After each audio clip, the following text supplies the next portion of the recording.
Nuclear fusion. Fusion, the word talks about putting together, right? Fusing two things together.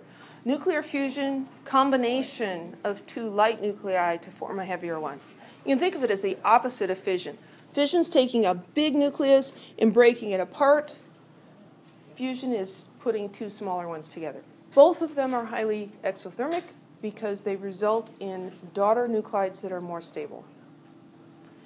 Fusion is the energy source of the stars, including the sun, and it's also the basis for the hydrogen bomb. So all that energy that's coming from the sun is coming from nuclear fusion.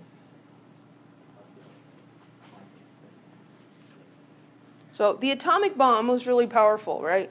But a hydrogen bomb has up to 1,000 times the explosive force of an atomic bomb. And what happens in a hydrogen bomb is we've got deuterium and tritium combining to form helium-4 and a neutron.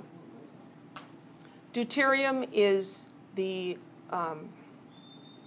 isotope of hydrogen that has a mass number of 2, and tritium is the isotope of hydrogen that has a mass number of 3.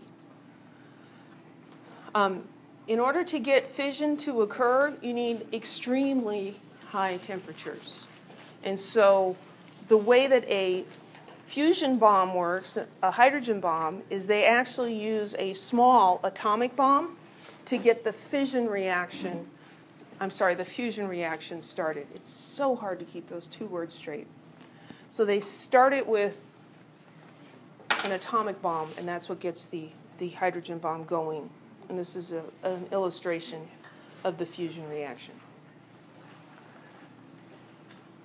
So look at the products of nuclear fusion. Helium and a neutron. We don't have toxic waste from this, right? I mean, the neutrons you got to watch out for, but you could, absorb them with something and deal with those pretty easily. So this has been an area that has sparked a lot of interest for research, because if we could get nuclear fusion to be a practicable process, it would be really awesome as a power source. It's got 10 times higher energy density than fission does, and fission is really energy dense. And the products that are given off are less problematic than all the radioactive junk that comes off of nuclear fission. The big problem, though, is nobody can come up with a material that can withstand these temperatures. They are so high that they will vaporize anything we know about. So they're trying to use force fields and different things like this to contain the fusion reaction, but so far it's just not gone well.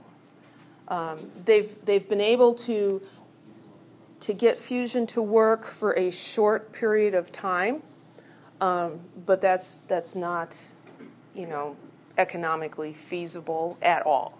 So people are working on it, but don't hold your breath. Don't hold your breath. It's going to be a while. So there's an illustration of the tokamak fusion reactor. When I was in graduate school, there was this thing that came out about cold fusion, and everybody was so excited about this.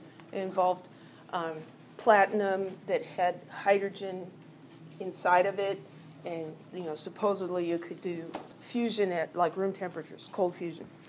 So of course, they published this paper, I think, and then everybody else tried it. We tried it in our lab. It didn't work, and nobody else could get it to work either. It was just bunk. No, it didn't. It did not.